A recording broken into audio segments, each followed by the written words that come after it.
நம்முடைய ஜமாத்துல அவ்வளவு சட்ட திட்டங்களை வச்சிருக்கோம். எவனா இருந்தாலும் பார்க்க மாட்டோம். நீ நன்மையை ஏவி தீமையை தடுக்கக்கூடிய உச்சாணி கொம்புல இருந்தாலும் அந்த தீமையை செய்யக்கூடிய எவனா இருந்தாலும் இந்த ஜமாத்தில் இடமில்லை என்று தூக்கி எறிகிறோம். உண்டா?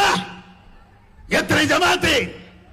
என்ன அந்த தலைவர் போனா இந்த தலைவர் போனா ஒரு தலைவர் இருக்க மாட்டேங்கிறான்.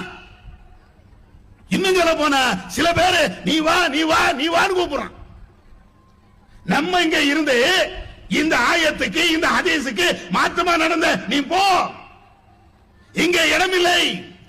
இந்த ஜமாத்து தூய்மையான ஜமாத்து, நன்மை ஏவும் தீமையை தடுக்கும் அந்த செயலை மாற்றமாக செய்யக்கூடிய எவனுக்கும் இடமில்லை என்று சொல்லுகின்ற அந்த நேரத்தில் வா, என் கூட வா, தப்பை தான் ஒத்துக்கொண்டாரே தானே தலைவர்.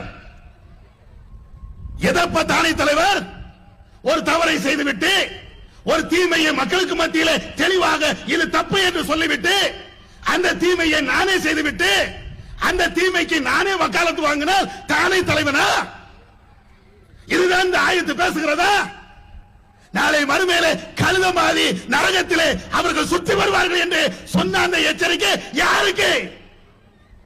அபுஜாலுக்கும் உத்துபாவுக்கும் சைபாவுக்கும் பேசுகின்ற எனக்கு கிடையாதா?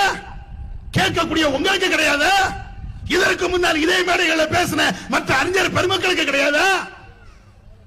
நன்மையை தீமையை தடுக்கிறோம் என்பது மாத்திரம் வாழ்க்கை என்றால் அத்தனை பேர் சொர்க்கத்துக்கு போயிருக்கணும். மற்ற மக்களை விட, சாதாரண பொதுமக்களை விட மக்களுக்கு எவர்கள் உபதேசம் செய்கிறார்களோ அவர்கள் நேர்மையை மக்களுக்கு மத்தியில் நிரூபித்து காட்டணும்.